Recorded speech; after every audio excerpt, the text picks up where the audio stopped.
주님께서 여러분과 함께 마르코가 전한 거룩한 복음입니다. 주님 영광 받으소서.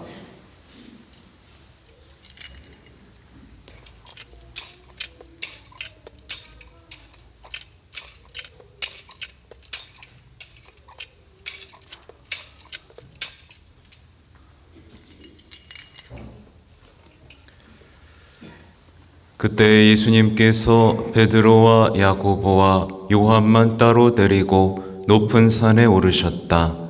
그리고 그들 앞에서 모습이 변하셨다.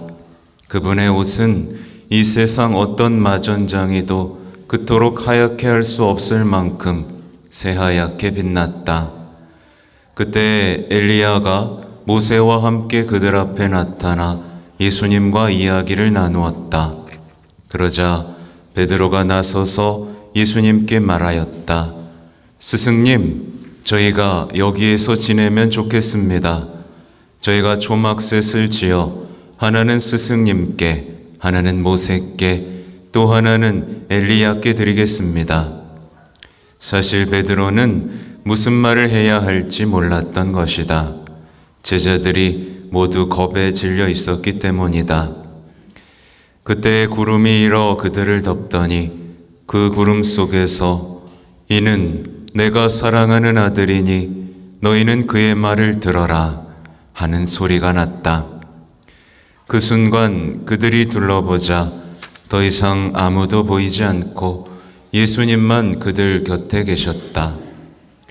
그들이 산에서 내려올 때에 예수님께서 그들에게 사람의 아들이 죽은 이들 가운데에서 다시 살아날 때까지 지금 본 것을 아무에게도 말하지 말라고 분부하셨다.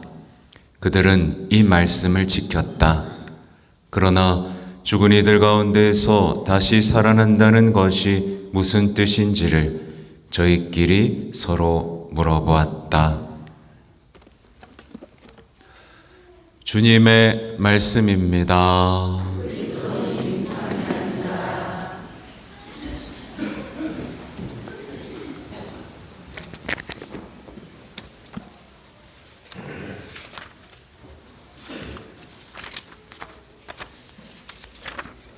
예수님,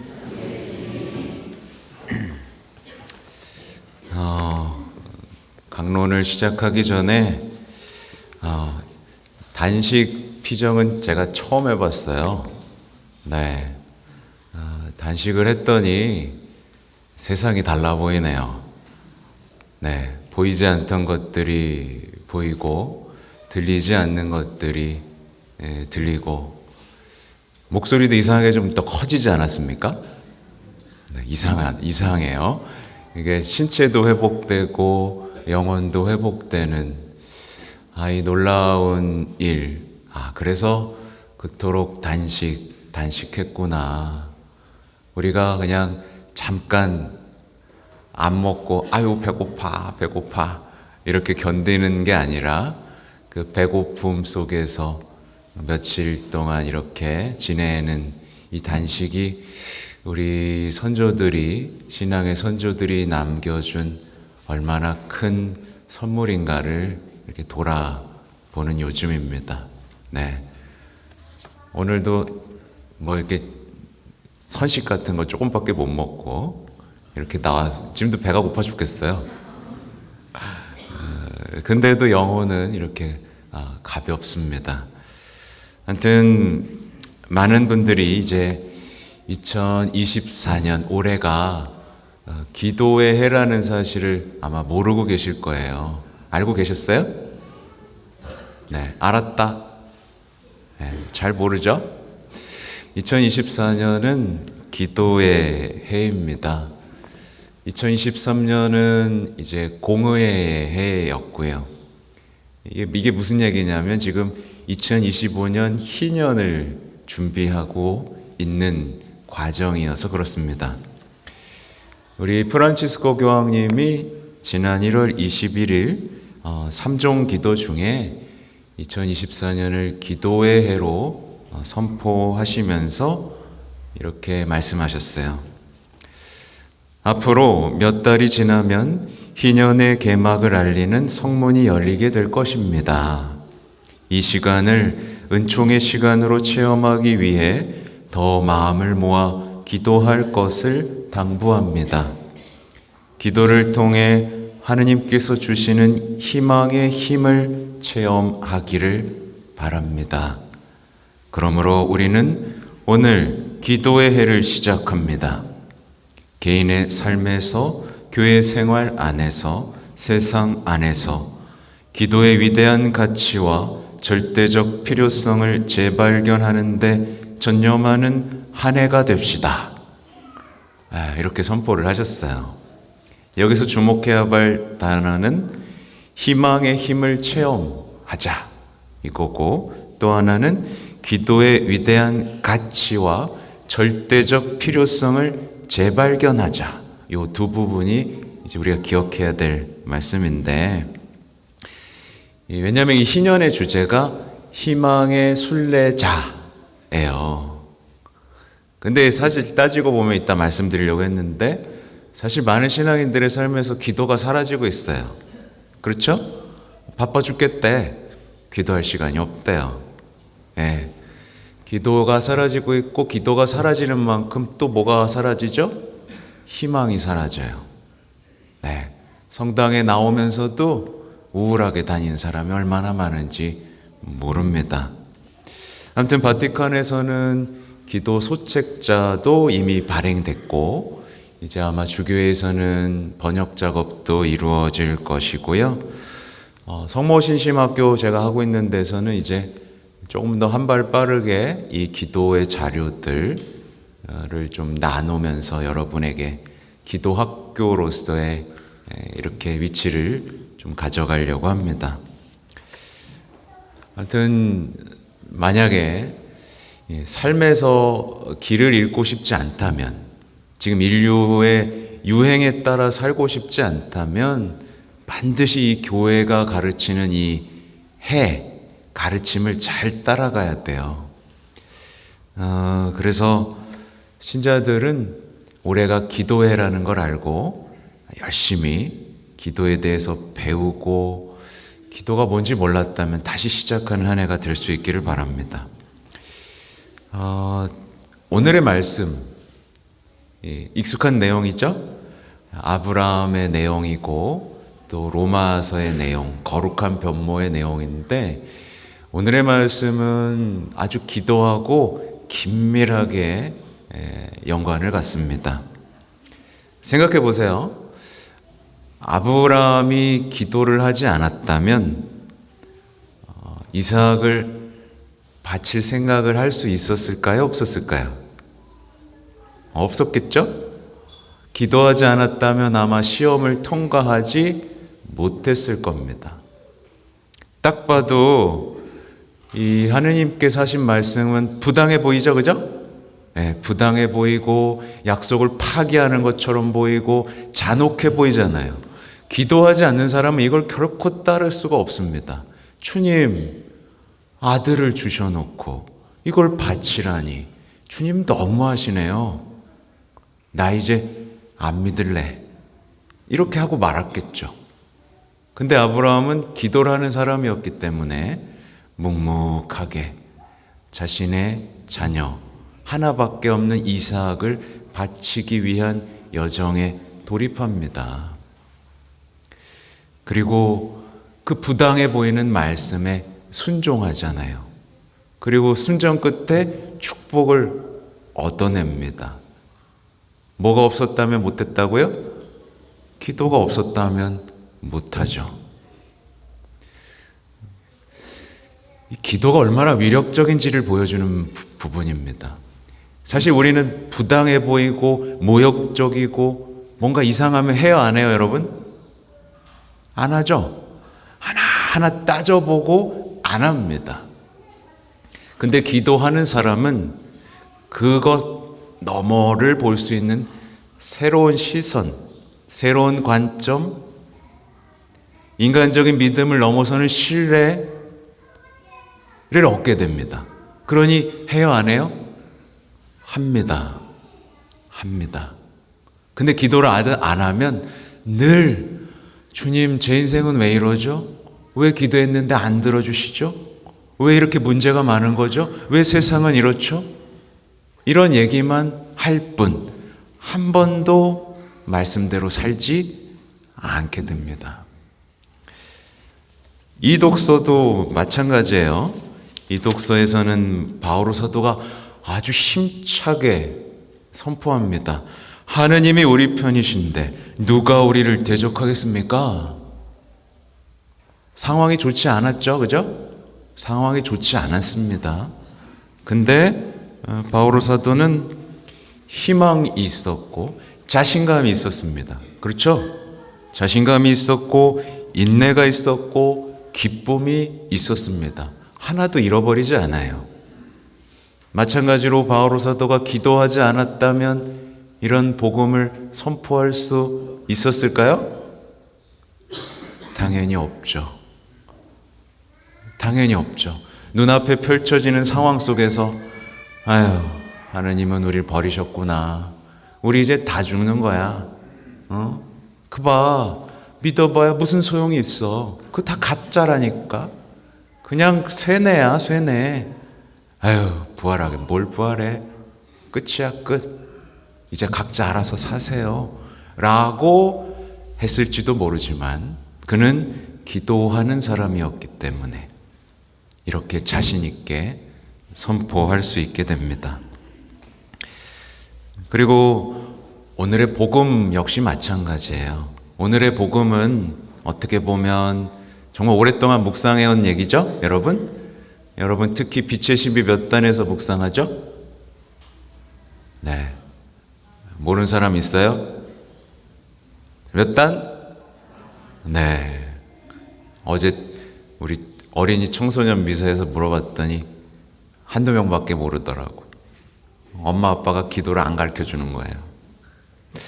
아무튼 오늘 복음 역시 기도의 중요성입니다. 제자들은 높은 산에 오르죠. 타보르산이라고 불리는 이 높은 산에 올라서 이 감추어져 있던 예수님의 아름다움을 보게 됩니다. 그리고 찬란한 광채를 보게 되죠.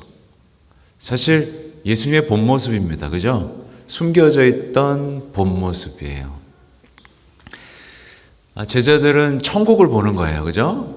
모세도 보고 엘리야도 보고 그래서 어떻게 하고 싶어 합니까? 거기 머물고 싶어 하죠. 거기에 계속 있고 싶어 합니다. 초막셋을 지어드리겠습니다. 두려움도 느끼지만 거기에 매력을 느끼죠. 만약에 이 기억이 없었다면 이 십자가에 못 박힌 처참한 예수님의 얼굴을 보며 제자들은 그냥 다 끝났다고 생각을 했을 겁니다. 아마 베드로는 잠깐 잊었던 것 같아요. 그죠? 그래서 잊었던 게 아니라 그 두려움과 공포 속에서 기도하는 방법을 잊었던 거죠. 그러나 부활하신 분의 얼굴을 보고 다시 기도하면서 이 십자가에 못 박힌 예수님의 얼굴 속에서 빛나는 아름다운 광채와 빛을 다시 발견할 수 있는 힘을 갖게 됩니다. 그래서 그때부터 십자가를 두려워해요? 안 두려워해요? 안 두려워합니다. 기도하는 사람은요, 항상 예수님의 빛나는 얼굴을 기억합니다. 그 빛나는 얼굴을 바라보면서 예수님에 대한 사랑과 신뢰를 키워가요. 그래서 여러분, 묵주기도 빛의 신비가 그렇게 중요합니다. 왜 빛의 신비예요, 여러분? 빛나는 광채가 있기 때문이에요. 그 중에서도 가장 중요한 신비가 이제 거룩한 변모예요. 그리고 나머지도 마찬가지입니다. 예수님이 세례받은 것도 여러분에게 빛이에요. 첫 기적 행하신 것도 빛입니다. 하늘나라 선포한 것도 빛이고 성체성사 제정하신 것도 빛입니다. 이게 여러분의 인생의 빛을 비추지 못하고 있다면 여러분은 십자가를 향해 갈 수가 없게 돼요. 기도하는 사람은요, 모든 것이 이해가 안 될 때도 어때요? 주님의 말씀을 그대로 따를 수 있는 사람이 됩니다. 오늘 복음에도 나오죠? 이는 내가 사랑하는 아들이니 너희는 그의 말을 들어라. 이 앞에 생략되어 있는 얘기가 있는 거예요. 내 아들이 세상에서 실패하는 것처럼 보이고 버려지는 것 같이 보여도 끝까지 그의 말을 들어라. 세상의 모든 문제들이 이해가 되지 않더라도 너희는 그의 말을 들어라. 이 얘기인 겁니다. 아까 말씀드린 대로 기도하는 사람은요, 삶에서 새로운 관점을 발견하게 됩니다. 그래서 내 계획이 막 망그러져요. 기도하면 할수록 이상하게 더 안 되는 경우들이 있습니다. 그렇죠? 나는 내가 생각한 대로 되려고, 내 계획을 이루려고 기도했는데 기도했더니 오히려 일이 무너져요. 처음에는 실망하겠지만 기도하는 사람은 주님께서 일부러 그 계획을 무너뜨리고 당신의 계획을 우리 안에서 시작하시리라는 것을 봅니다.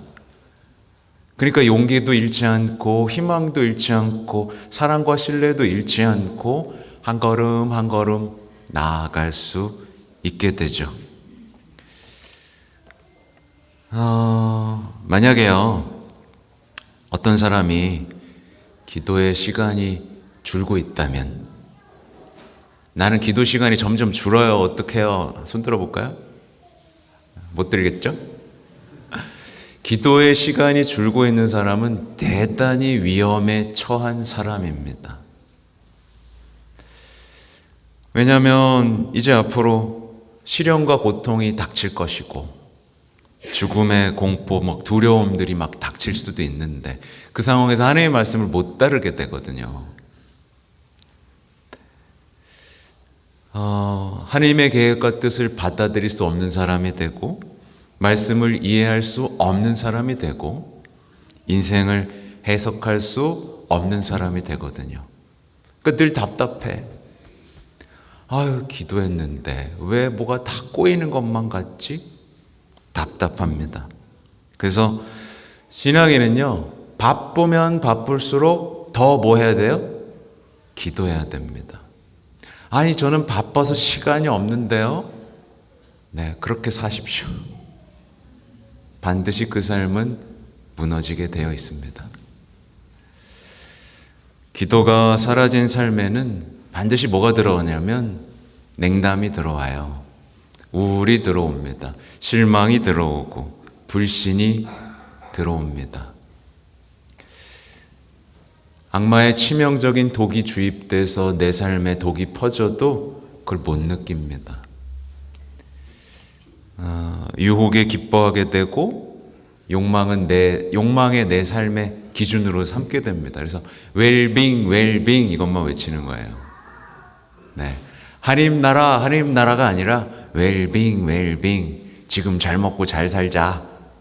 네, 이렇게 되는 겁니다. 그러니까 이 시대는요, 잘 기억하세요. 희망이 사라지고 신뢰가 사라진 시대입니다. 희망이 없으니까 사람들은 전쟁만 합니다. 그렇죠? 신뢰가 사라져서 사람들은 외롭기만 합니다. 그리고 답을 못 찾아요. 사실 오늘 할 얘기가 많은데 얼마 전에 제가 소아테레사 성녀 얘기해드렸어요. 제가 이번에 가르멜 피정 다녀온 거거든요. 가르멜 피정을 다녀왔고 이제 가르멜 수사 신부님의 영성지도 그 다음에 단식 했는데 가르멜 수사들이요, 이제 가르멜하면 떠오르는 사람들 있죠? 성인들.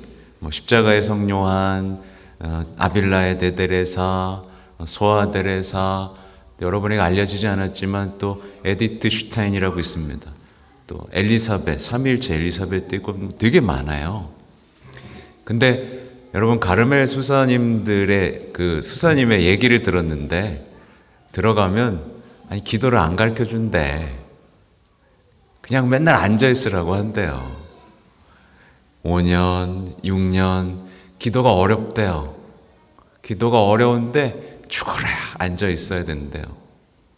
그러다가 결국 이제 성인들의 자서전 이런 걸 보면서 조금씩 이제 하느님과 마주하는 법을 알게 된다고 합니다. 거기서 피어난 꽃들이 뭐예요? 십자가의 성 요한의 그 어두운 밤, 가르멜의 산길, 소아데레사의 자서전 이런 것들입니다. 거기서 제가 들은 얘기가 뭐냐면 저기 힌트 얻은 게 있어요. 여러분 기도가 난 잘 된다, 난 잘 안 된다 한번 손들어 볼까요? 기도가 난 잘 안 돼요. 솔직하게 해야 돼. 거짓말하면 지옥 가요. 기도가 안 되는 이유는요 여러 가지가 있겠지만 좀 단순하게 제가 뽑았어요. 신뢰가 없기 때문입니다. 그분이 나를 사랑하신다는 신뢰가 없으면 그분하고 대화가 돼요? 안 돼요? 안 돼요. 그분이 나를 사랑한다는 그 신뢰 속에 그분과 마주하면 그 시간이 좋아요. 편해요. 대화하게 되고 이게 묵상으로 이어지고 심지어는 관상까지도 이어집니다. 우리가 기도를 그만둘 때는 언제냐면 그분이 나를 사랑하신다는 신뢰가 사라질 때예요. 그 신뢰가 사라지면 그냥 주님 앞에 앉아 있어도 너무 힘들기만 해요. 믿을 수가 없잖아요. 믿지 못하는 분하고 어떻게 마주하고 밥을 먹고 대화를 나누겠습니까? 그래서 소아데레사는 이렇게 말한 겁니다. 우리를 사랑으로 이끄시는 것은 신뢰, 오직 신뢰뿐입니다. 사랑의 길을 달려가는 우리는 앞날에 생길 수 있는 고통을 생각하지 말아야 해요. 그것은 신뢰가 부족한 것이니까요. 제가 지금 이 지상에서 바라는 것을 하늘나라에서도 똑같이 바랄 것입니다. 바로 예수님을 사랑하고 또 예수님께서 사랑받으시게 하는 것입니다. 네, 여러분 신뢰하세요. 아셨죠? 신뢰하세요. 제발 이런 얘기 하지 마세요. 저는 기도하는데 자꾸 의심하게 돼요. 이런 얘기 좀 하지 마세요. 의심하게 되는 게 아니라 의심하게 되지만 신뢰하기 위해 기도하는 거예요. 그 앞에 앉아 있는 거예요. 분심 들죠? 네, 당연한 거예요. 내 욕망의 찌꺼기들, 쓰레기들을 보여주시는 것이니까요. 하나님과의 사랑을 방해하는 온갖 것들이 얼마나 많은지 보여주시는 거예요. 그러면 그 비참을 마주하고 내놓으시면 됩니다. 기도를 배우려고 하지 마세요.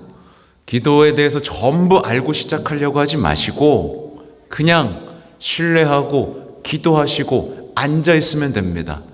일주일도 안 앉아 있으면서도 기도를 배우려고 하는 사람은 기도에 반드시 실패합니다.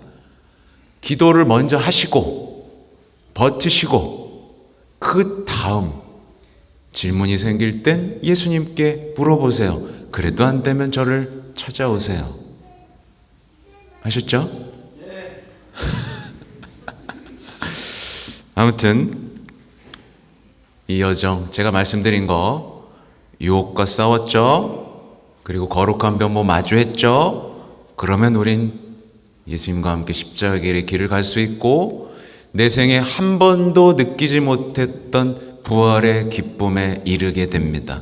부활의 증거자가 됩니다. 이 여정이 여러분에게 아름다운 여정이 될 수 있도록 성모님께서 함께 하시기를 바랍니다. 아멘.